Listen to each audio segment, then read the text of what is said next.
Hello, I'm Susan Patricelli-Regan, and I wish to thank the Connecticut Historical Society once again for providing our venue today for my guest, Oz Griebel. He is the SAM Connecticut Task Force Chair. It's a pleasure to have you back, Oz. Great to be here, Susan. Good. Well, SAM is an acronym for Serve America Movement. Right. And why don't you tell us what that's all Sure. about? So, put this in a little bit of a nutshell. SAM, the Serve America Movement, was launched in 2016 in New York, principally by a group of former Republicans that were frustrated with the 2016 nominating process and the outcome. And their original thought was they would form a third party and run a presidential candidate in 2020. And as I like to say, they all went home and took cold showers and realized that wasn't going to happen. Right. And they got behind, formed a ticket in New York in the 2018 gubernatorial race, focusing on the state of New York, obviously. Ran a candidate, a ticket, a woman by the name of Stephanie Miner, who had been mayor of Syracuse, former Democrat, was the gubernatorial candidate. And her running mate, Mike Volpe, was a former Republican at that time, was the chief elected official of a Westchester County town. And they were successful enough in the election in 18 to be declared under New York law to be a minor party. So SAM New York is a political party under New York law. Governor Cuomo and a number of others are actually trying to quash minor parties in New York. And they, without boring everybody with a lot of detail, SAM in New York has actually had to file a lawsuit challenging some actions that the governor is taking. So they filed a complaint in a federal district court in New York. In Connecticut, we were endorsed by SAM, Lonnie Frank and I, when we ran in 2018. As you know, we were petitioning candidates. Had to get the signatures to be on the ballot. We earned enough votes in 2018 that we actually have a spot on the 2022 gubernatorial line without having to get signatures. Now, whatever happens, there's a long way to go before we decide what, if anything, to do with it. But what it is, it prompted a question by the folks in New York, SAM National, as to what do you think about forming a third party in Connecticut. To make another long story short, after lots of conversations, we decided that you start talking about a third party right away, you're automatically into the issues. You know, where do you stand on this issue? Where do you stand on that issue? And you're kind of into the red-blue debate, purple, whatever it is. You're right into that. One of the things that we learned, all politics are local, and I would say to some degree, if you've run for office, all politics are personal. And one of the things that we, Monty and I, ran into, particularly in the last several weeks before the election, people would say to us, you guys are a great ticket, we like your views, but if I vote for you, Ned Lamont will win, or if I vote for you, Bob Stefanowski will win, ergo you're a spoiler and I'm wasting my vote. I see. So as a result of all these conversations, what we decided to do here in Connecticut is by building the team that was supported us, engaging that team, is looking at election reform. And I'll put the plug in now and probably do it again. If you want more, if the listeners want more information on what we're doing as I talk about this, they can go to our website, joinsamct.org, put their email address in, and we send an update out about every 2 weeks. We've developed a three-legged stool on election reform, all with the idea of enhancing competition so that voters have more choice. Our tagline is more choice equals more voice for the voters, and then more action at the Capitol on issues that matter to voters. Let me ask you a question. Have you actually polled, you're getting it from the voters that they go, Oh, you see this across the country, Susan, and there's so much going on around the country. So this is not a push movement, this is that you know that this is but let's take the Democratic presidential process right now. You've got people, because of Iowa and New Hampshire, saying we shouldn't have single state primaries. At worst case, there ought to be either a single national primary or there ought to be regional primaries. So there's a lot of discussion going on, gerrymandering, discussion going along in term limits. There's a lot going on around the country. Maine passed ranked choice voting. I can go down that road if you want. Massachusetts has the question on the ballot in November on ranked choice voting in Massachusetts. So there's a lot of this discussion going on. So go ahead, you're 1, 2, 3. Our thought is that if you have more choice, more voice, therefore more action on voters that issues that matter. We're also saying that leads to more hope for the future. There's a lot of cynicism, as I just referenced a minute ago about wasted votes. I think a lot of cynicism among young people saying, what difference does it make whether I participate? And we believe that more competition will lead to that. This is a country built on competition, and one of the few places you don't find it is in the election system. If there's one thing that the two major parties can agree on is don't have anybody else in the sandbox. And so we want to have a situation where people who want to run in the two parties have a better chance, if they haven't come up through the ranks, they have a better chance of competing for a nomination. And then candidates like Monty and me who came on as an unaffiliated petitioning candidates, we have more choice. The three things that we focused on are open public primaries, ranked choice voting, and term limits. And in the near term, we have focused on the April 28th presidential primary here in Connecticut. For the inside baseball is that if you were an unaffiliated voter on January 28th, you can go into your town clerk's office as late as, I think it's the 26th or 27th of April, register as an R or a D, and then vote in that primary. The next day, re-register as an unaffiliated voter. But I said it's inside baseball. Most people assume if they're unaffiliated, they can't vote. See, you're right. I think there is a lot of confusion as to whether I can or I can't. Correct. Oh, I can vote in the presidential election, but I can't vote in the primary because I'm not, okay. And I think that really needs to be clarified. So drive that point home. And the point, this is what so the point is you can vote if you know the process. Right. But it is a cumbersome process. You have to go either online or in person. Typical bureaucratic. Exactly. And so we sent an email into Nancy Wyman, who is the chair of the Democratic State Committee, and J.R. Romano, the chair of the State Republican Committee, urging them to let the world know that if you're unaffiliated, you can come in and register the day before without having to go through all this hoo-ha that I just mentioned. And you have to do it in person. There's no... well, you can do some on. You can register online, DMV, and a number of other things that can be done. The point that we want to make is that we're using this April 28th election primary is a little bit of an emotional point, because no matter whether you want to see Donald Trump, President Trump, reelected, or you want someone else on the Democratic side, this primary is important. So we're trying to play to the fact that to remind people that primaries are paid for by taxpayers. They're not paid for by the parties. If the parties' conventions are paid for by the parties, but the primaries and the general election are paid for by all of us as taxpayers. What goes into those primaries? What kinds of costs? What are? Well, you've got the registration issues. I'm not. I don't know what Secretary of State's budget is, but you've got the election machine. You've got to have people register, monitoring the machines. I'm not an expert on the process of the cost. Just want to let our viewers know what they're paying for. Well, they're paying for the process and. Of the unaffiliated voters, roughly 41% of all voters registered in the state of Connecticut are registered as unaffiliated. Just shy of 1 million. So 41%. It's a large growing group. Right, and then nationally the number is about 42%. So this is a group that's been growing in Connecticut. That 41% was 20 years ago was 30%. So there's been a steady movement to people who want to register. What's driving that? I think dissatisfaction with the parties. I think what you're seeing around the country is the two parties, and granted some of these statements are a little bit oversimplistic, the two parties are primarily concerned about staying in power. Less about focusing on issues and more about staying in power. That's what elections are about. My positions have to be sort of in theological line with the Democrat or the Republican Party so that I'll get their endorsement, I'll get the support of the party, as opposed to talking about issues and actually getting issues resolved. So I think that's what you're seeing in all these issues, whether it's gerrymandering issues, whether it's issues around term limits in other parts of the country, whether it's something like California where they abolished the two-party primary and have a single primary where the top two vote getters go to the general election. There's a tremendous amount of energy and concern and frustration with the two-party system, so that people are looking at other ways to enhance, as I said, competition. I totally we believe agree. that competition is good for the country, it's good for business, it's good for democracy. So that's our first thing has been focusing on the presidential primary. At this point, we want to move, and the parties can control that. No legislation is needed. The two parties could decide that unaffiliated voters can come in and vote along the lines that I just mentioned. What was the response from Wyman and Romano? It was less than enthusiastic, let me put it that way. And you kind of get that the parties have been doing this for a long time. It's just easier to leave it the way it is and if it change. Ain't broke, don't fix it. Right. Well, we would argue it's broken, but it still doesn't. If you don't think it's broken, then you won't fix it. Depends on what side of the track. Correct. Exactly.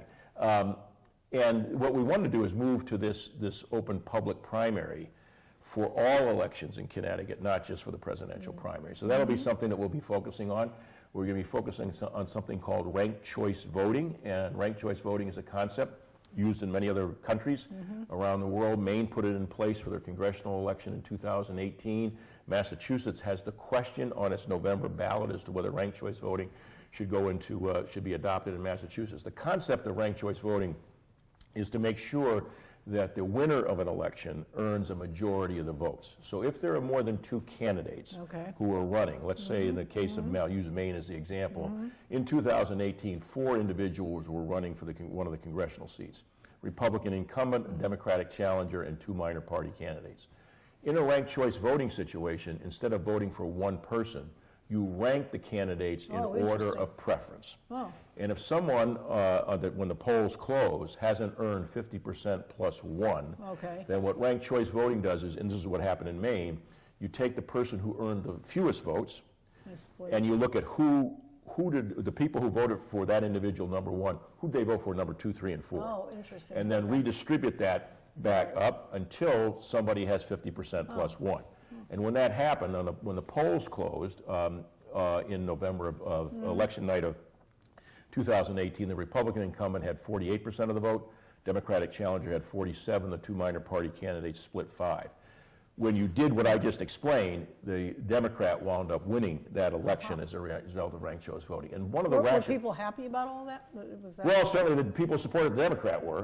The concept is, I'll go back to something I said earlier. When Monty and I ran, and we were getting this blowback about, it's a wasted vote, a voter would have had a choice in 2018 along the lines of Maine, that instead of just voting for one candidate, they could have voted for us and say, well, gee, if you don't win, I want to be sure that, I'll use the phrase, the lesser of 2 evils. I don't want X or Y, so I'll vote for the other as number 2. Or vice versa, they could vote for the candidate they wanted and put us in as number 2.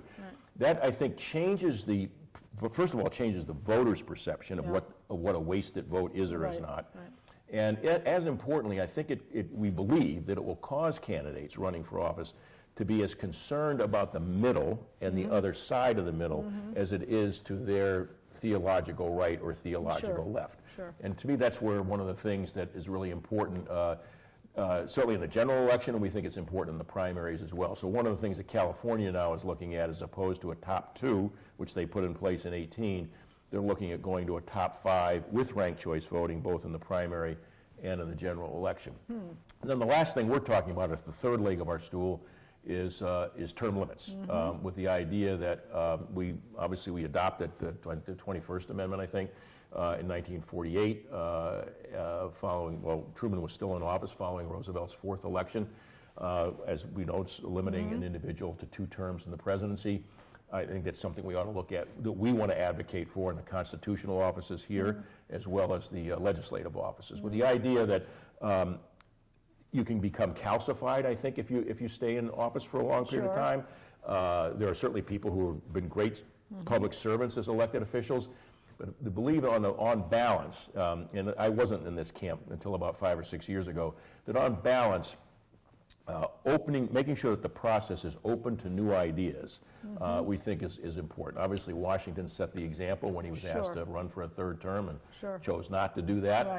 The whole idea of being a citizen government. He wanted to go home and fox hunt and get out of the fray. He did want to get out of the fray. But the idea of making sure that the political election shouldn't be a profession so much as it is a concept of service, and that there are people coming in and introducing So new are ideas. we saying, let me just clarify so I understand clearly, we're saying that there are some people in obviously some political positions for which you would curtail their ability to stay there too long, and then perhaps some where they already have term limits extended?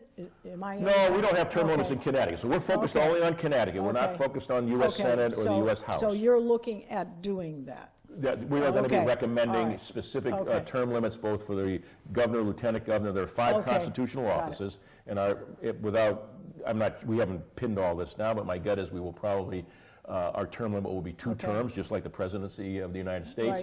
And then we've got to look at some of the things around the state Senate and the state House that might mirror you might mirror something like the U.S. Senate, where we might extend the Senate terms. Yes. From 2 in the state of Connecticut, from 2 out to 4 or 6 years, stagger That's the what I'm election. saying. Some would be extended, some would be curtailed. Right, but there's Because no we've got a term lot- limit right now anyway, I got it. in that there either. Okay. Now, the thing is I think we've got a lot of talent in Connecticut. I think, and that's an opportunity for somebody else to voice their opinion, to get someone else in. Correct. I think you're right, because when people, as you said, get too solidified too long, it becomes a career. I mean, it is a Right. career, in actuality. So that's very interesting. All right, so your strategy to accomplish all these things. Yes.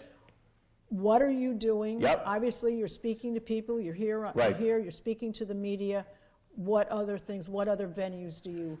So here's the pitch I Participate. would make is, first and foremost, anybody listening, we would Yeah. welcome their email address. Okay. And that's go to www.joinsamct.org. That's our website. It'll show up. You enter your email address in there.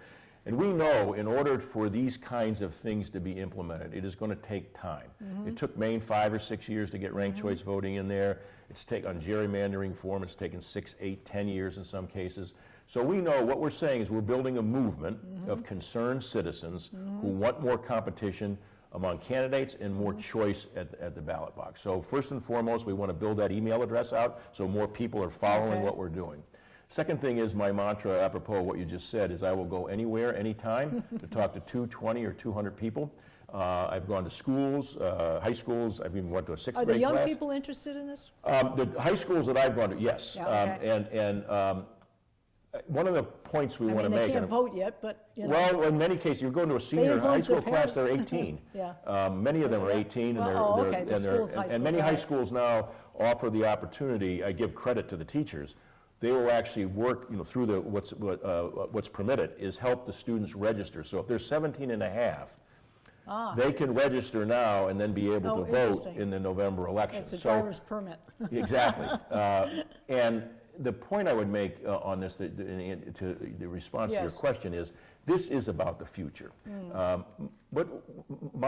What happens to someone my age is nothing's going to change the benefits that I have and the way I've lived my life. But every man leaves a legacy, though. Well, yeah, and the point I would make, Susan, I think people of my generation are leaving behind a real mess, particularly on the fiscal side. We're leaving a fiscal mess at the national level, certainly with underfunding Social Security and a whole bunch of other things, the debt we're building up. Here in Connecticut, we're not addressing the unfunded liability issue, which is in part undermining our ability to sustain the Social quality of life Security here. may go away. There's all those things. So the idea of making sure that younger people see that there is an avenue for change path to go. is a big, and encouraging them to think about running at some point, whether it be for a town council, whether it be for a state legislature or other things. It's important that they see this as part of their service, Yes. and that there's an opportunity to do Yes. it without having to bang their head against a wall. I think that's very enriching in their lives, actually, because rather than being an auditor to the scene, you're actually a presenter to the scene. Correct. It's very important to do that and to instill that kind of confidence in them early. Right. Yeah, and besides that, they take messages home to their parents. Oh, they I was do. at- I was at I've got school my today, little palm card here. We hand Yeah. this out and encourage them. The update, every time we send an update out about every 2 weeks, we urge people to go to their families and friends and their networks and ask people to put their email addresses on. What we will be doing, and would welcome the opportunity to come back and talk to you maybe in the fall, one of the things we'll be doing, as I mentioned earlier, we have to build a movement. So we have we sent the email in to Nancy Wyman and to JR. We asked people on our database to send an endorsement into them, endorsing what we were asking them to Supporter. do. Yep. We will be moving to developing, for lack of a better word, a scorecard for the upcoming November elections for the state Senate and state House. Now, we fully recognize that the presidential election will suck a lot of oxygen Sure, out of the course. room Sure. in leading up to the November 3rd election. But we want people to understand that the local offices are Yes. really important, and Yeah. and what candidates, incumbents or otherwise, think about these issues is critical. Where do you, candidate X, stand on open public primaries? Where do you stand on ranked choice voting? And where do you stand on term limits? And we will be developing, again, for lack of a better word, a scorecard that we'll be sending to the candidates, Good. asking them to say yes, no on these 3 Yeah. issues, and then encouraging voters to go to our You're website kind to of see where the benchmarking candidates. as you go to see, Right, so how we- it's moving along. Right, and we want voters to see what is your candidate. If you believe what we're doing here makes sense, Right. these three reforms, what does the candidates, the candidates for the Senate in your district and the House district say about these? Because one of the things we want to do, apropos of a movement, is really become very vocal and very strong in our advocacy come next January when the new legislative session starts to advocate for these these actions. Now, you have a budget you work with to do all We have a couple of folks who've been very generous in terms of getting. So But we are going to be looking to raise money because I'll just give you Massachusetts as an example. They probably raised about $3 million over the last 3 years to put a group of people together to get the signatures they needed to get this question on the ballot. The state constitutions are divided almost equally, with some states allowing citizens to petition a question on the ballot. Massachusetts is one of those states. The other half of the states require legislatures to do it. We're in the second category. Okay. But just to give you folks a sense of what is involved in this, because this is hard work.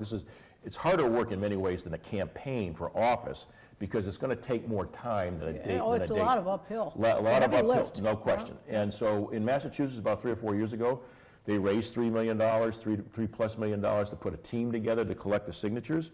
They needed something like 200,000 signatures. They had all those collected by December. Right. They've now been validated, so the question's on the ballot. They're looking now to raise probably another $5 to $6 million to promote the question during that, particularly from Labor Day in. Okay. And as I said a minute ago, the presidential campaigns are going to suck a lot of oxygen out of the room, and they're going to drive up costs for advertising and everything else. So having a budget there is going to be important. Because we can't put a question on the ballot, we have to go through the legislature. I see. So that's why this scorecard concept is I important. see, okay. And then we'll be looking to raise money to promote the scorecard so that voters go to the scorecard to see where their candidates stand on this issue. Sure. Now, I know Scott Muller, he's the national chair of SAM. Correct. He said in states across America, voters are expressing dissatisfaction with the choices offered by the two major political parties. And he goes on to say that Muller said the goal of the democracy is to have as many people vote as possible, and Sam believes that all registered, unaffiliated voters in Connecticut deserve a vote in the state's April 28th presidential primaries. Now, how do you interface with the national scene? You just keep each other... It's a very close... I mean, there are 3 states right now, in New York, Connecticut, and they're beginning to make some inroads in Colorado. So Scott happens to be a Connecticut resident, former New York resident who's relocated, had bought a home in Stonington years ago. Now he and his wife have relocated here. Scott was the first person I met back in 2017 as they were getting SAM going, and as Monty and I were getting our ticket going. So I've known him, a number of his other board members, a woman by the name of Mary Frances Metrick down in Ridgefield has been extremely helpful to us. She's on the SAM board as well. So there's a lot of interaction. SAM itself is obviously trying to strengthen itself financially. So, and New York trying to do the same thing. So it's a combined effort where the national and the 2 states are looking to help one another. When did it actually start on a national basis? What was that? 2016. 2016, and then you started the Connecticut pretty much in 19. After the election in 2018. We got this effort. Had a lot of discussions, as I said earlier, about the idea of forming a third party, and we flirted with that. But as I said a few minutes ago, it just did not make sense for us to do that. So it's really been since Labor Day where I've been out on the hustings. Other people have been out, and you mentioned earlier about what else can we do to do this. Yes. I mean, literally, I'll repeat what I said a minute ago. I will go anywhere, anytime, any place to talk to 220 or 200 people, because the only way you build a movement... Senior centers. I've been to senior centers, schools, Rotary clubs, businesses. Veterans groups. Veterans, and to go anywhere, anytime, because the movement means, what a movement means to me is you have to have a large group of people who are going to stay the course over several years. This isn't going to happen on January 1. No. And so the notion of keep building this out and talking to people on a regular basis, going back and talking to them again is a big deal. For example, I've been to a couple of town halls, a couple of libraries to promote what you and I are talking about now. Once the scorecard is out, I'm hoping to go back to some of those places after Labor Day to talk about the scorecard, talk about the election, and make sure that as many people When- as possible know about it. When you go to these things, do you get a lot of feedback? I mean, do you get a lot of questions and a lot of things? I mean, do you see the enthusiasm building? Sure, Gives you confidence that this it does is... give kind, but I don't want to. Most of these, you start with what I will call the choir or the Yeah. converted. Yes. People who show up at this True. kind of come in with thankfully come in with a bias that this makes sense. Yes. The challenge for all of us is to get those core Yes. groups at each of these places, then to go out and proselytize to their friends, their neighbors, Yes. and their families, so we can build. That's literally what we're doing. Yeah. All right, just very quickly, Yep. because our time has gone fast, but, now, how many states, I know that this can be somewhere between 15 and 20 have open primary Correct. voting, that's what we believe. Yep. And then there are supposedly 9 closed states, and then there are partially closed states. Right. And so, so what we have here is that we're trying to get everybody on the same page, Correct. trying to educate everybody. Right. So that eventually, the hope is, and not too far down the line, that all of the United States will all be on the same page, and pretty much state by state, they'll do what they want to do. And in some states, the parties are going to decide. Yeah, that may who's be, gonna my doing goal is what. just Connecticut. Yeah. Susan, I'm staying, I know how Stay big focused. I know how big this bite Yeah. is, and we'll do everything we can Yeah. to do that. But just to play off your Yes. question a little bit, one of the things I want to be clear on, well, a lot of this discussion is around voters not being satisfied with what the parties offer. Yes. These things we're talking about, term limits, ranked choice voting, and I would even argue open public primaries, are also designed to help individuals within the two parties Right. who maybe haven't spent 20 years Yes. in the hustings, Right. want to run, but can't because of either incumbency or they haven't come up through the town Right, committee right. ranks, that they have a chance to Sure, do that. It's sure. really, it is about competition, it's about encouraging people to play that citizen Right. leadership role that we talked about earlier. That's what this is about, both with inside the party and then for individuals who want to run as unaffiliated candidates or third-party candidates. Well, I think, on a personal basis, I think it's terrific. I think it shows more democracy, as Right. it were, more openness, more inclusiveness, if you want. Correct. And as I said, I think it's great for the young people because it gets them involved, because you're right, they're going to be the next ones picking up the flag and carrying the Correct. banner on, and we need to help them get to a better path than where we are now. And be confident. I think the other, there's such a cynicism in certain quarters where people say, literally, it doesn't make Yeah. any difference whether I show up at the polls. My Right. vote's not going to matter. The This thing apathy- is, the apathy is a killer. and that's not helpful. No. It's destructive to democracy, It is. democratic Well, process. very quickly, Yep. we just want to give www.joinsamct.org. That webpage will go right up on our screen. Great. And you want to add your email address, sir? Sure, my email, I'm happy to take questions directly. My email address is oz.griebel, Griebel, @outlook.com, and I'm happy to do that. You can also get me through the Join Sam CT website. So you got a personal contact there. I also want to thank the Connecticut Historical Society again. Make sure to look on their website, and that is chs.org, for their membership and see many of their events. They're a terrific place. We're in a historical place. It's a wonderful place It to sure visit. is.